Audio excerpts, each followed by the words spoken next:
최근에 펫보험에 대해서 관심이 많아지면서 펫보험 보장을 못 받는 경우들이 생기고 있는데, 오늘 왜 펫보험 보장을 잘 받지 못하는지 그 이유를 여러분들과 함께 이야기 나누어 보고자 합니다. 반려동물 키우는 사람들이 1500만 시대 이렇게 증가하면서 펫보험 가입자가 늘고 있어요. 막상 보험을 사용하려고 해봤는데 사용할 때가 오지 않고 그냥 해지를 그냥 당해버리는 그런 상황들이 생기는데, 그러면 이제 펫보험 고지 의무 위반이라는 이런 것들이 발생해가지고 그런 상황들이 생기는데, 그러면 왜 그런 상황들은 생기고 있는 걸까요? 그러니까 첫 번째로 사전 질병과 이런 상태 확인들이 안 돼서 펫보험 가입 전에 기존 질병이나 상태에 대한 정확하게 확인해서 알려주고, 거기에 대해서 정확하게 정의가 돼야 되고, 반려견에게 맞는 펫보험에 대한 기존 질병이나 상태, 보상에 대한 이런 정보들이 이제 보험회사에 정확하게 통보가 되고 또 인지가 되고 거기 이루어져서 그 계약이 이루어졌느냐, 가장 중요한 관점이고요. 항상 어떤 문제가 생기거나 이슈가 있거나 이러면 보험사에게 고지를 하게 돼 있어요. 근데 그런 고지가 제대로 되지 않게 되면 결국 보험금 청구 시에 보험 청구할 때 이제 문제가 발생하게 됩니다.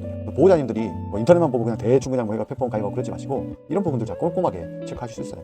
두 번째로, 보험회사는 보험에 대한 어떤 선별적인 제한사항과 제외사항들이 명확하게 정의가 딱 돼 있거든요. 그렇기 때문에 펫보험 회사의 정책에 대한 제한과 제외사항을 포함시킬 수 있는지 여부, 이런 부분들을 정확하게 확인하셔야 되고, 특정 상황에 질병에 대한 보상이라든지 제한, 제외되는 이런 정책적인 부분들은 계속 업데이트되면 수시로 바뀌어요. 이런 부분들에 대한 것들도 또 사전에 미리 확인하고, 또 특약이라든지 보장 내용에 업데이트할 것들은 비용을 추가하더라도 업데이트하는 그런 작업들을 진행하셔야 강아지가 성장해 가면서 24개월 넘으면 성견이 되고, 성견되고 나서 노견이 되는 시기는 6년, 7년 이렇게 되면 노견이 되면 점점 노화가 진행되잖아요. 그 사이에 이런 부분들을 깔끔하게 정리해 놓으셔야 됩니다. 그리고 세 번째는 보험료와 어떤 보상 한도에 대해서 미리 확인하셔야 됩니다. 그래서 보험을 그냥 펫보험이라고 그냥 들어야지 기본적인 내용들을 해야지, 이게 아니라 보험에 대한 월별 납입하는 비용, 그리고 연간 납입 비용들을 어떤 방식으로 되는지 정확히 확인하고, 보험료가 낮을수록 좋은 게 아니라 보상에 대한 부분들이 내 반려견에 어떤 부분이 맞는지, 그러니까 보험료가 낮다면 보상 한도가 낮다는 이야기고, 저렴한 보험이라면 큰 치료비가 발생했을 때는 보상이 안 된다는 걸 의미하거든요. 그렇기 때문에 내가 받고 싶어하는 수술이나 보장 내용이 뭔지를 명확하게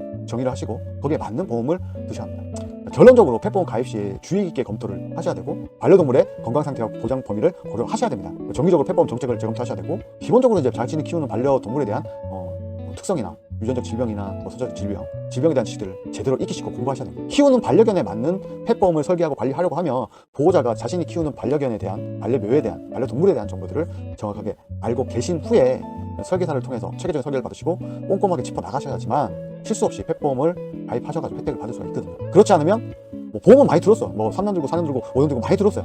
근데 정작 필요할 때 계약 해지당하거나 보상을 받지 못하는 경우가 생길 수 있다는 점을 꼭 유의하셨으면 좋겠습니다. 오늘 펫보험에 대해서 알아봤고요. 오늘도 반려견과 함께 행복한 여러분들 되셨으면 좋겠습니다. 저는 지금까지 강사모 최강사 박사였습니다. 감사합니다.